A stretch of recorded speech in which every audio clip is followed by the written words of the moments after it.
ئەم کاتتان باش ئازیزان واجارێکی تر لە ڕێگەی بەرنامەی گەشتەکانی ئەو دیوچیە ئەم جارە لە شوێنێکی تر هاتینەوە خزمەتتان. گەشتەکانی ئەو دیوچیە ئەم جارە ڕووی کردوتە ناوچەی هەوشار، شاری ئاسەواری مێژوویی بیبیکەند، شاری قەڵای قەپان، شاری شاهیندێژ یان ساینقەڵا. لە پشت سەری من ئێوە دیمەنێک لە شاری شاهیندێژ یان ساینقەڵا بینن کەوایە هاوڕێمان بن با پێکەوە بڕۆین بەشی یەکەمی بەرنامەی گەشتەکانی ئەو دیوچیە لە هەوشار و لە شاری شاهیندێژ ببینین. فەرموون.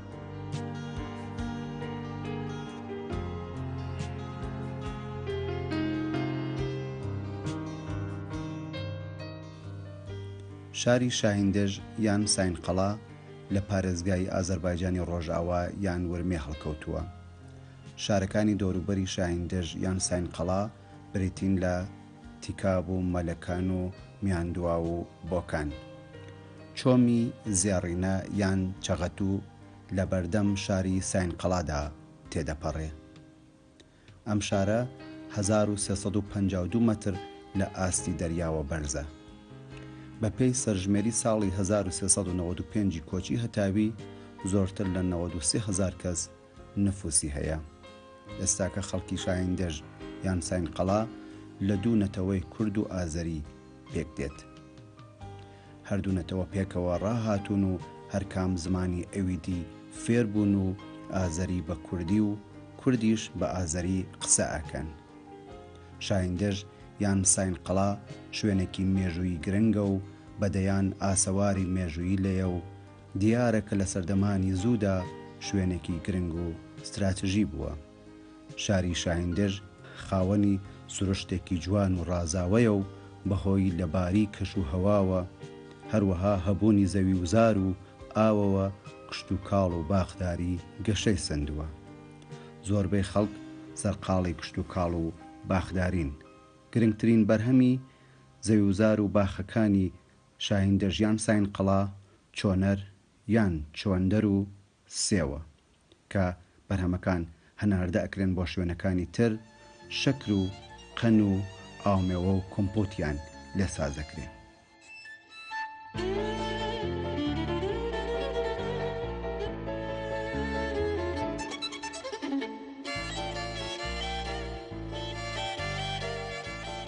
بەڕێزان لە بەرنامەی گەشتەکانی ئەو دیوچیە لە شاری شاهیندێژ یان ساینقەڵا ئەڕۆینە لای هونەرمەندێکی خۆشنووس کاک سەمەدی ساڵحی کە خۆیان هەم خۆشنووسن هەم بەرپرسی ئەنجومەنی خۆشنووسانی شاهیندێژ یان ساینقەڵان ئازەرین، بەڵام بە بۆنەی بەرنامەکەی ئێمە لەگەڵ ئێمە بە کوردی قساکەن. ئێوەش هاوڕێمان بن.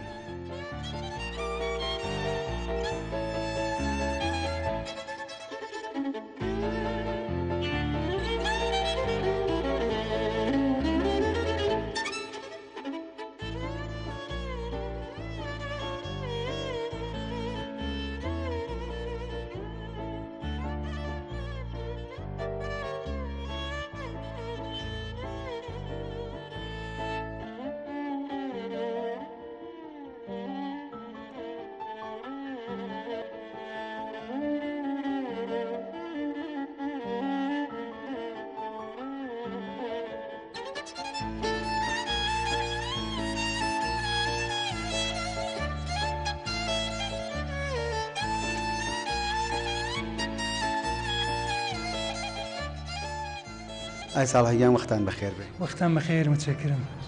چەند ساڵە کاری خۆشنووسیەکەن؟ ئەتوانم بڵێم 30 ساڵ من کارە خۆشنویسیدام. تالیمە دەین لەسەر دانشگاکان، دانیشتوویەک زۆرمان هەیە، هونەراموزێک زۆرمان هەیە کە بەکاری تالیمە خۆشنویسی ئیشتغالمان هەیە. کلاسەکانتان چۆنە؟ هەفتانەیە چۆن بەرگوزاریانەکەن؟ کلاسەکانمان دەتوانین بڵێن بە سوورەت هەفتەیی بەرگوزار دەکرێت. هەفتەی ڕۆژێک بەتەوانە ئامۆژگاکانمان 2 ڕۆژ لەسەر شار بەرگوزاریان دەکەین کلاسەکان. ئازمونەکان یا ئەمتحانەکان لەکوێگرن؟ ئازمونەکان بە سوورەت متمەرکز ئازمون بەرگوزار دەکەین لە سەتی کشوەردا. ساڵی 3 مرتبە 3000 ئازمونیان لێ لەگەڵ بەرگوزاریان دەکەین.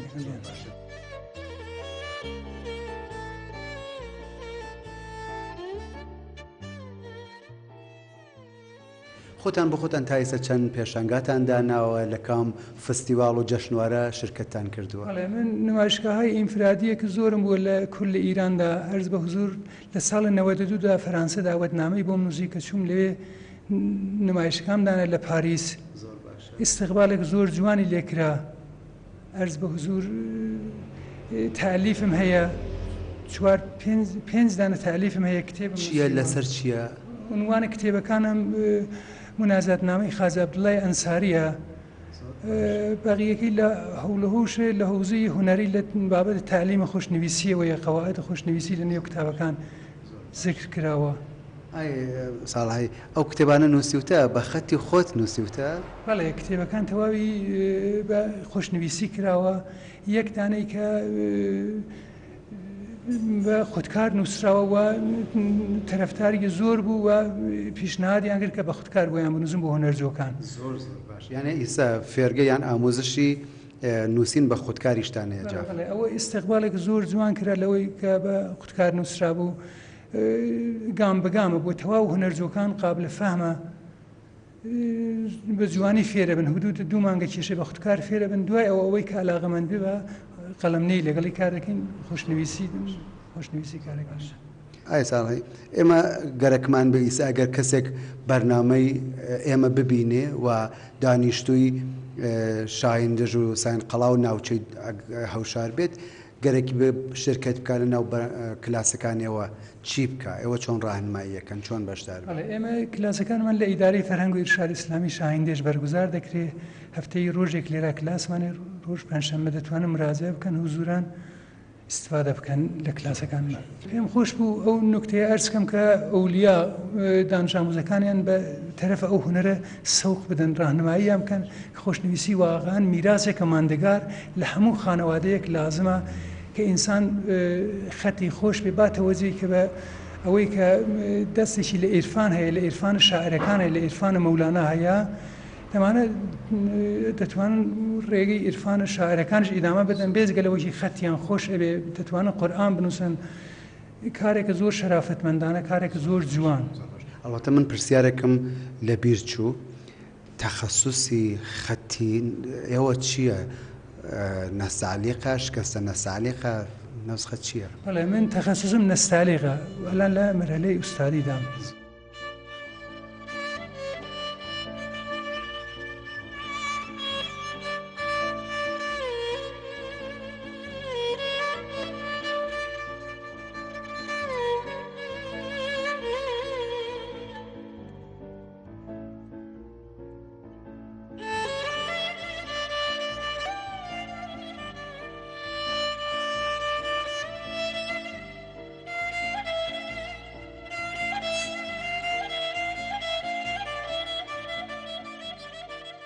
ئازیزان لە بەرنامەی گەشتەکانی ئەو دیوچە لە شاری ساینقەڵایان شاهیندەژ ئەچینە لای هونەرمەندێکی شانۆکار خاتوو نەسیمی حەدادی کە بەرپرسی گروپی شانۆی هەبوت لە شاری ساینقەڵا لەگەڵیان وتوێژەکەین. فەرمونون خانم حەدادی وەختت بەخێر. وەختتان بەخێر بی سەرچام. خۆتان ئازەرین بەڵێ؟ بەڵێ ئێمەش ئازاری بیم. چەند ساڵە کارە شانۆکەی؟ تقریبان 20 ساڵ. چۆن بوو جرێقەیە ئەوواڵە کارە هۆنەریتان دەستی پێ کرد؟ لە کودێکی لە نۆجەوانیەکانم 14 ساڵەکەم بوو علاقمەند بووم بە کارهای تئاتری تەلەڤیزیۆنی ئستارتم لە هەموو ساڵدام هاتم مەکانهای فەرهەنگی بە کارگەردانی یان بە ئاکتەری بازیگەری؟ هەم کارگەردانیەکە هەم بازیگەریەکە.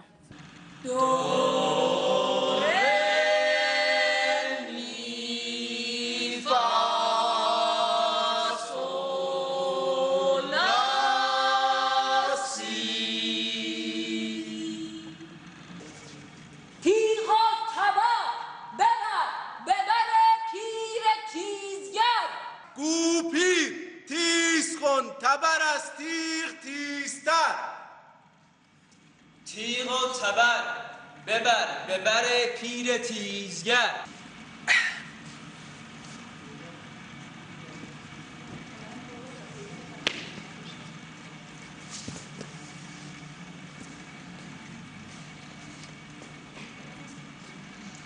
میمیکت هم داشته باشیم آقای رضایی افشار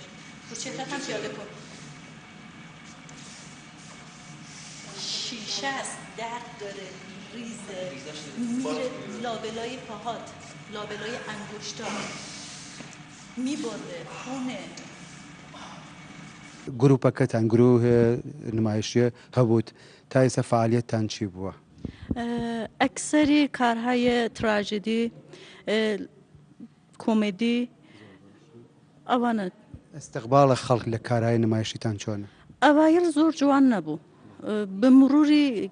خەڵق ڕغبەتیدا هاتن استقبالیکەن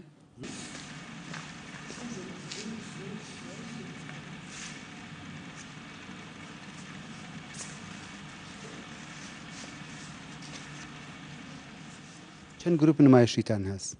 تەنها گروه ڕسمی نمایشی گروه نمایشی هوبوتە پس هەبووت ئێوە مجوز ڕسمیتان لە وەزارەتی ئێرشاد گروهەکانی دیکە هەیە کە با هەمکاری ئیدارەی ئێرشاد کاریەکەن ئەمما تەنها گروه ڕسمی گروه هۆنەری هوبوتە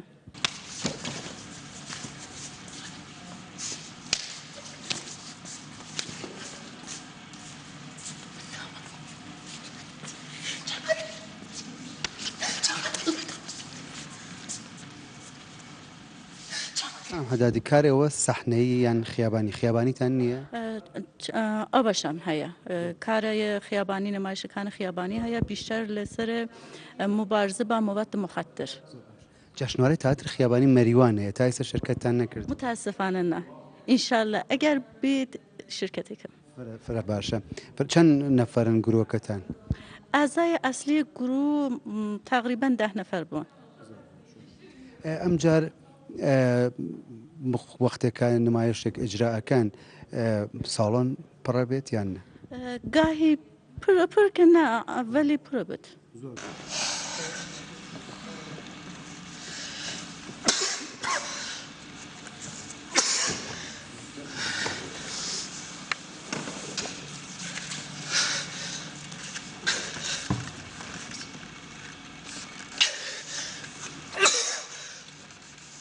هەفتە چەند ڕۆژ بێسڵا تەمرینتان هەست؟ لەگەڵ هونەرمەندانی گروه ئەکسەری دانیشتجو و دانش ئاموز بین کارەکان جوری ئەخەن کە زەرەری بە دەرس ئەوانە ناکرد ساڵی دو نمایش یا یه نمایشی به اجرای عمومی رسید پێشنیارێک بکەم پێشنهادێک بکەم خانم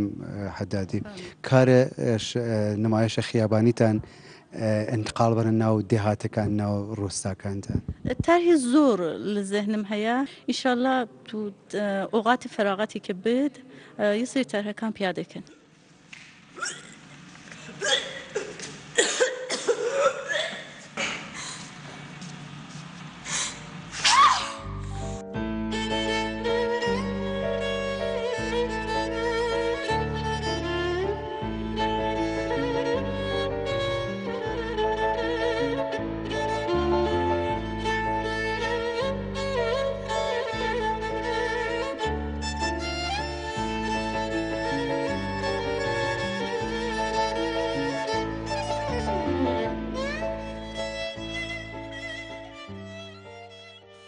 ولت و خدا بهار دیدم باغ زل پرلدار دیدم باور که لنا و شهر عشقت یی عالم اعتبار دیدم من برزفرم ولی للای تو یی حالت سر و خوار دیدم وقتی که رویت بزانه بی تو من یی شوقیل و تار دیدم بی تو و خدا لنا و دنیا من یی دل کولوار دیدم من قره ویم عزیزکی من یی دل لتو یادگار دیدم امرو لشرا و عشق تو من باور کچه و خمار دیدم هیچ وقت برم ندی امانه هیچ وقت تو برم ندی امانه بی تو غم روزگار دیدم بی تو غم روزگار دیدم بۆم بەشەی بەرنامە ئەمانەوێت لەگەڵ کاک محسنی یاری و توێش بکەین کە نووسەر و شاعرەوە تا ئێستاکە چوار بەرهەمیشیان چاپ کراوە ئێوەش هاوڕێمان بن بەندە چوار دەنا ئەسەرم هەست کی وەتەرتی بۆ خدمەتان ئەرزیەکەم دوودانە غەزەڵە فارسی دیرم کی ئەڤڵین کتاوە ناوە مەردانە ئەسرە ئاجر و ئاهەن لە ساڵە 1389 چاپی کردمە بعد دەوەمین کتاو چشمت هەمیشە یەکسەر سوزەن دروغ داشتی ئەوەشە غەزەڵە فارسیە لە ساڵە 1391 چاپی کردمە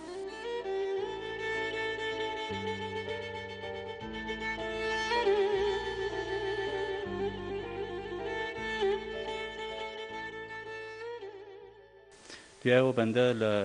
زوانە خۆمان کی کوردیە چاردۆڵیە کار کردمە و یە مەجموعەیە شێر و ناوە وەلتو دیرم لە ساڵە 1395 لە انتشارات زانکۆیە بۆکان چاپی کردینە و لێ ئاخرەشە کی کتاوە تاریخە چاردۆڵیە کی لە ساڵە 1398 چاپی کردمە مۆزوی کتاوە تاریخە چاردۆڵی مقدمەکەی لە مورد سابتکردنە ئەی ئەبهامەسکی بەلەواتر فکرەکردن کی چاردۆڵیەکان لە قەومەلەکن و ئێرایمە فرەواغان جای سوالبی و بەندە لێ کتاوە سابت کردمەکی لە دەستەبەندیە زوانە کوردی جزوە کوردهای جنوبین کاک محسن من سەردانم کردووە بۆ ناوچەی هەمەدان و ئەسەداوەوانە ناوچەیەکێ لە بینی قوڕوە و هەمەدان و ئەسەداوە ئەویش بە ناو چواردۆڵی بەڵێ بەسڵام مەشهورە پەیوەندی و ارتباطە ئەم چواردۆڵی لە ساینقەڵا لەگەڵ چواردۆڵی ئەسەداوە چییە؟ بەڵێ دەرحقیقەت چاردۆڵیەکانە منتەقەیە شاهیندێش بوومیە هەمان منتەقەنکی وە فەرمایشەکەن یعنی بینە قوڕوەیە هەمەدان و ئەسەداباتە هەمەدان یە منتەقە سوەناوە چاردۆڵێکی تقریبا لە ئەتوانم بیژین 222 ساڵ بەلەیە چاردۆڵیەکانەیرە لەورە و هاتنە یعنی لەورە و کوچکردنە هاتنەسە ئەیرە ارتباطیان واسکی کل لە چاردۆڵیەکانیشە کی خاستگاهە ئەڤڵیەیان ئیلامە یعنی لە ئیلامە و هاتنەسە ئەو منتەقەیەکی وەرزکردن و لەورەوشە هاتنەسە منتەقەیە چاردۆڵیە شاهیندش بەرهەمە تازە یان ئەسەرە تازە کە لە بەردەستا بۆ ئامادەی چاپی هەیە بەڵێ ئەسەر تازەکی فێلەن یدنە گرداوەری دیرم هیچ سەفەرنامەی میرزا هیدایەت الله چاردۆڵیەکی یەکی لە شاعر و عارفەکان گەورەیە چاردۆڵی زوانە کی لە زمانە ناسرەتین شانی سووریای بەندەوە گرداوەریەکەم و دیاوەشە زەرب المەسەڵ و ئیستیلاحەکانە زوانە کوردیە چاردۆڵیەکی ئینشەڵڵا لێ زیویگەلێ چاپەوت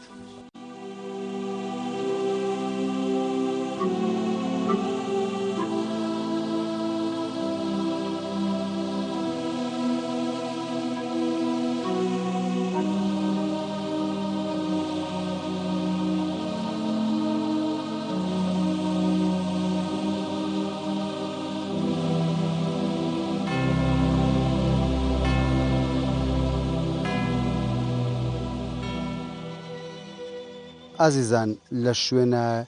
گرنگ و مێژوویەکانی ناوچەی هەوشار ئاسەواری مێژوویی بیبیکەندە لە 15-16 کیلومتری شاری ساینقەڵاوە ئاسەوارێکی مێژوویی هەیە هەر لە پاڵیشە گوندێک هەیە هەر بەو ناوەوە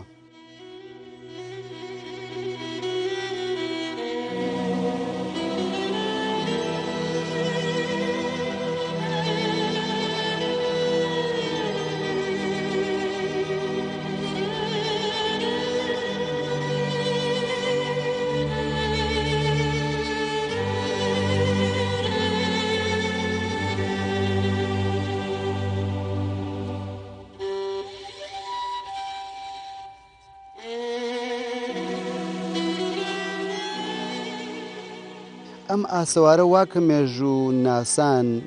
ئاسەوار ناسان باسەکەن ئەگەڕێتەوە بۆ سەردەمی 1000 ساڵ پێش زاین بەڵام بیرروڕاکان جیاوازن بیرروڕای وا هەیە کە ئەڵێتە ئەگەڕێتەوە بۆ سەردەمی میتراییەکان و بڕێکی تر بۆ پێشی ئەوەشی ئەگەڕنەوە ئەوەی کە شایانی باسە و ئەبێ باز بکرێ ئەوەیە کە ئاسەوارێکی زۆر جوانی هونەریە چون هەمووی دەستکردە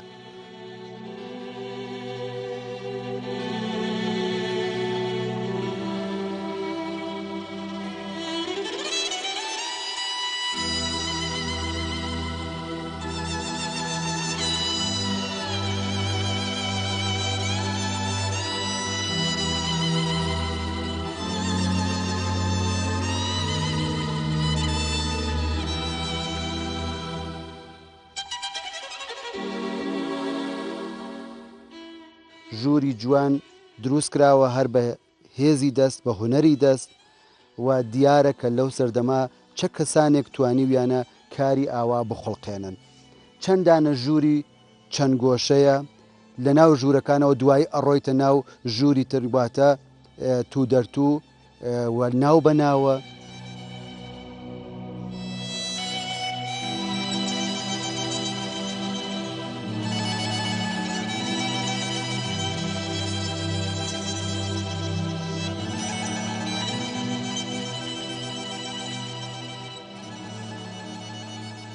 ئەمجار بەرزاییەکەی لە بڕێک شوێنە تا 2 مەتر بەرزە و لە بڕێک شوێنە کورتترە لە هەموو ژوورەکانە بێجگە ئەوانی کە لە دواوەن هەمووی پەنجەرە و دەلاقە و یان ڕۆچنەی هەیە بەرەو دەرەوە کە ئەڕوانێتە پانتایی چۆم و دەشتێک و بڵێن لە شوێنێکی ترەوە تەلارێک هەیە وەکو بڵێ شوێنی وتار خوێندنەوەی گەورە بەرپرسانی ئەو سەردەمەیە کە هاتوون خەڵکی لەوانەیە لەم شوێنەیە بوو بێت و ئەوانیش لەسەرەوە قسەیان کردبێ.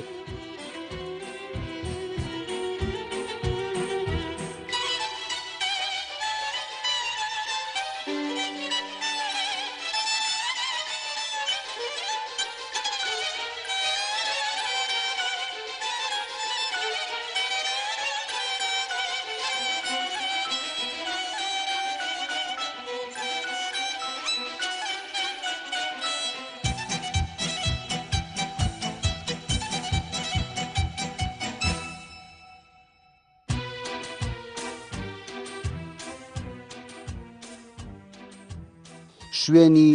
مۆم و ڕووناکی هەیە، شوێنی بڵێن خۆشتن یان حمام و ئەو شوێنانیان تەتهیر هەیە. لەگەڵ ئەوەشە لە خوارەوە شوێنێک هەیە کە زۆر گەورەترە لەوانەیە شوێنی ئاژەڵ بوو بێ هەر ئێستاکەشی پێوە بێ خەڵک ئاژەڵ دێننە ئەوێ.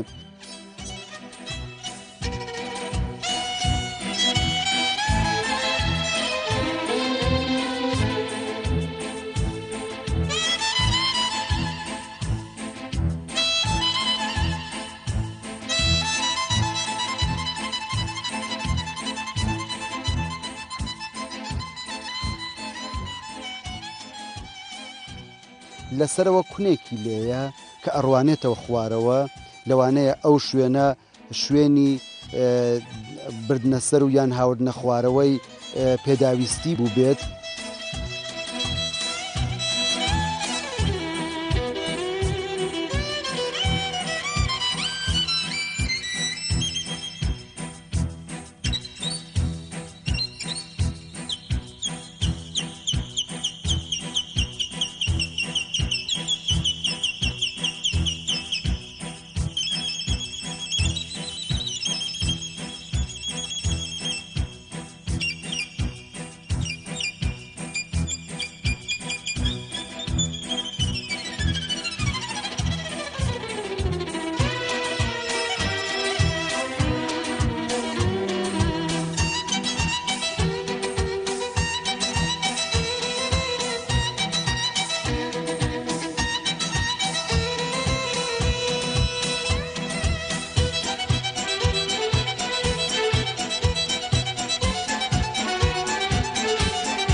ئەمجار ژوورەکان هەمویان بۆ یەک درگایان هەیە ئەڕواتەوە ناو یەک و بڕێک شوێنیش وەکو بڵێ شوێنی نیگابانی و چاودێری هەیە کە لەوێەوە لەوانەیە بە تەقەمەنی یان بە تیرروکەمان و ئەو شتانە چاودێری ئێرەیان کردبێت.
کاتێک لە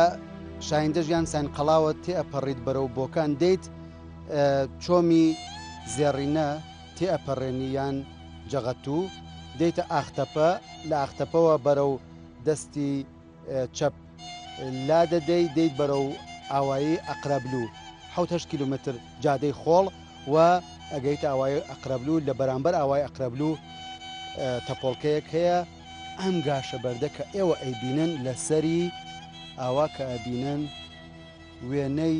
ئاژەڵ یان بزنە کێفی دروست بوو ئەوە یەک ئەوە دوو ئەوە سێ ئەوە چوار پێنج وە زۆرێکتر ئالەم باشە دوو سێدانم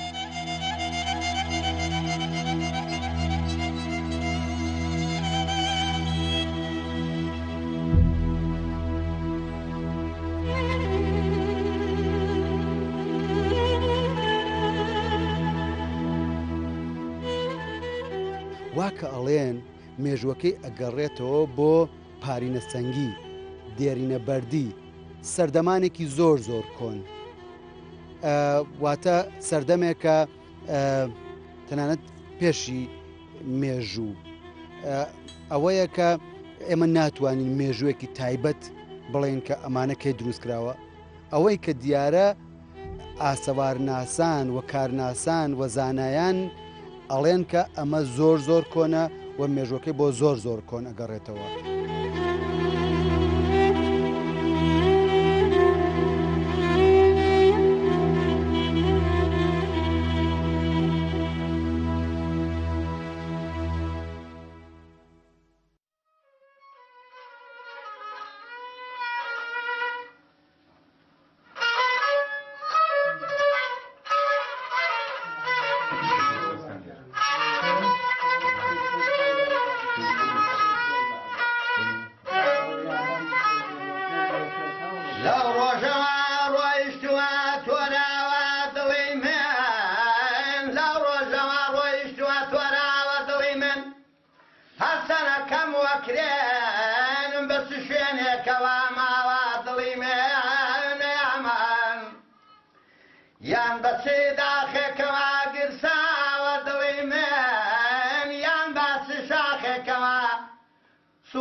عزیزان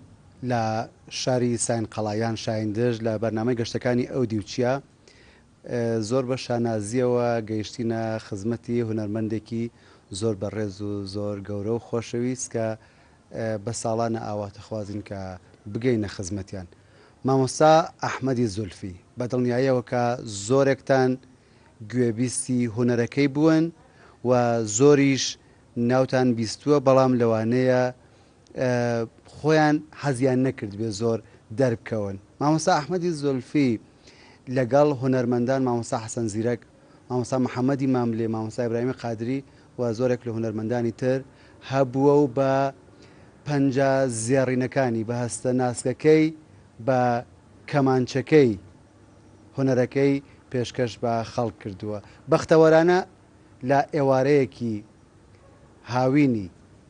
شاری ساین قەڵا گەیشتنە خزمەتیان و لە حەوشی ماڵەکەیانە ئەکەوینە قسە و باس و سپاسیانەکەین کە ئەو دەرفەتەیان بە ئێمەدا مامۆستا ئەو جرێقەیە کە لێ درا بۆ ئەوەی کە هونەر لە ناخ و لە ناو دڵی مامۆستا ئەحمەدی زولفی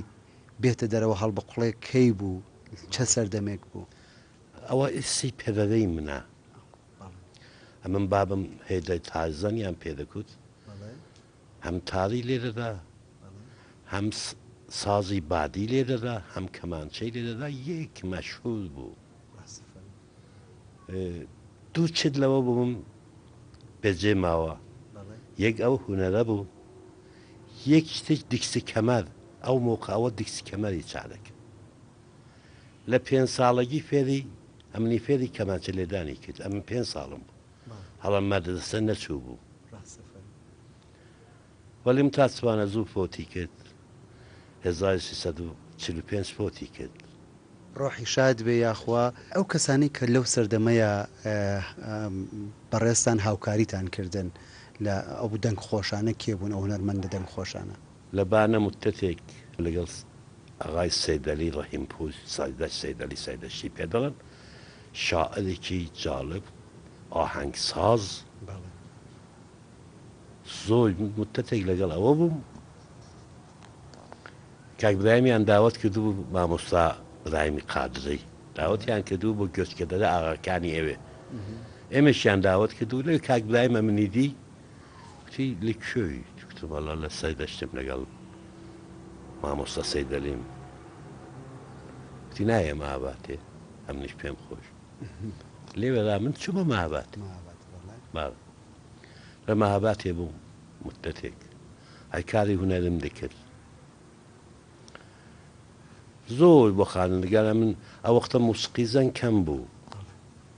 یەک نەفەرشەگەی شتێکی زانی باە پەیدایان دەکرد خانەندەکە لەگەڵ بەڕەحمەت بێ مەلاوسێن لەگەڵ ئاوڵاسنجان ئەوە دوایی بوو باڵێ ئەو وەختە من تازە دەستم پێ کرد و وەلی تیز هوش بووم دەمتوانی کارێک بکەم دوایەوە هەژدە مانگ لەگەڵ ئاغای ماملێ وەلی لەگەڵ کاگدایمی قادری لەگەڵەوە دەستی ماچ دەکەم زۆر چی نەوارێکی هەیە ئەمن بۆم لێدا یعنی 41 ساڵ لەوە پێش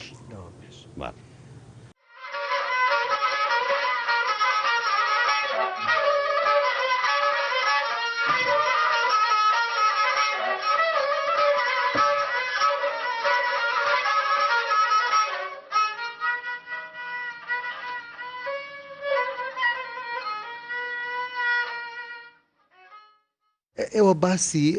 هونەرمەندانی کوردتان کرد ئێوە لە ناوچەیەکی ناوچەی هەوشارن کە تێکەڵێک لە ئازەری و کورد ئایا هاوکاری هونەرمەندانی ئازەریشتان کرد یانێ لە موسیقای ئازەریشە کارتانە کرد ئەزی بە خزمەت موسیقی ئەگەر دەگەیە ئەو جگایە فەرقت پێ ناکە ئەمە خوانندەی عەرەبە ئەمە تورکە ئەمە فارسە حەی زبانێک بێ موسیقی ئەگە هاتە دەست بۆ دەستی هەموو کەسش نایە ئەوە وەک دەبێت ئەنگوشتان بژمێری بەڵێ لەو 2000 نەفەرە 5 نەفەری وە دەرکەوێ باڵێ مامۆستا سعیدی نەجاری مامۆستا ئاسۆ بۆ مامۆستا ئەحمەدی زولفی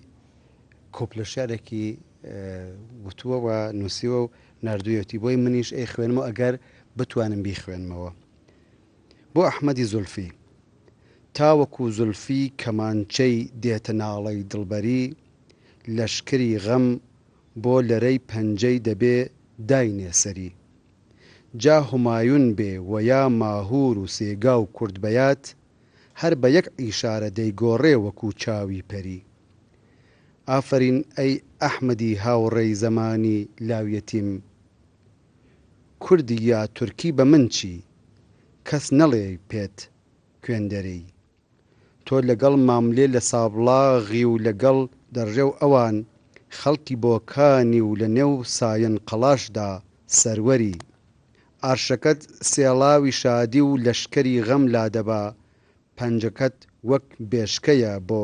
شعری کوردی و ئازەری توخوا قەت مەهێڵە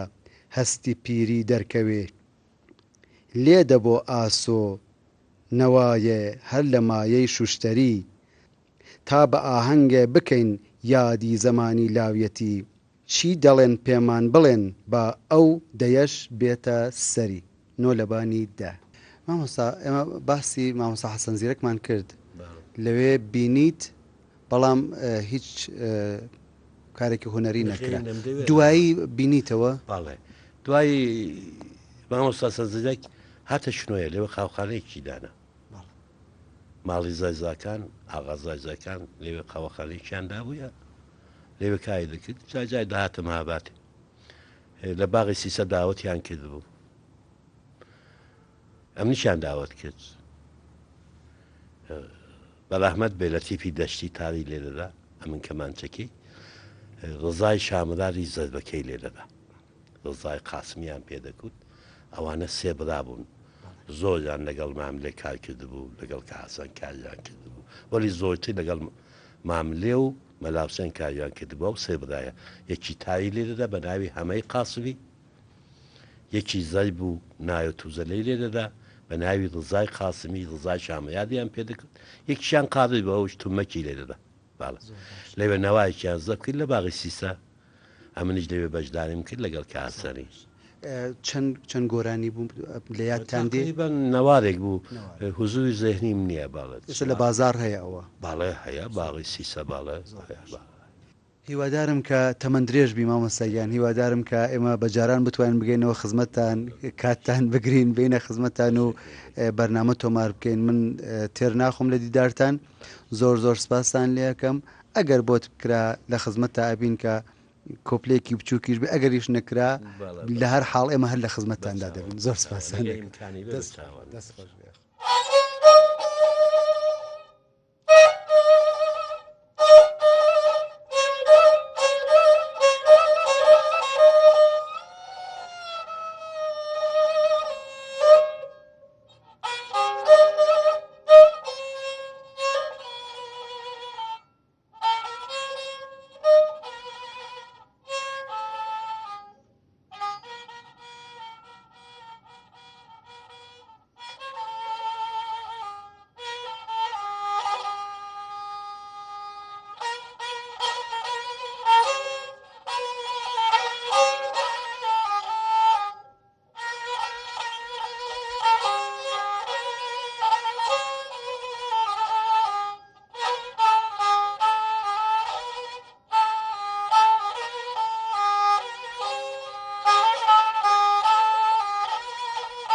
بەم چەشنە هاتینە کۆتایی و ئاکامی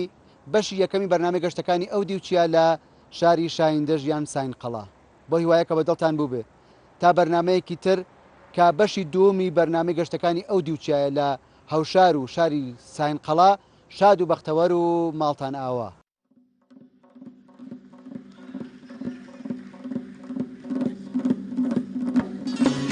Thank you.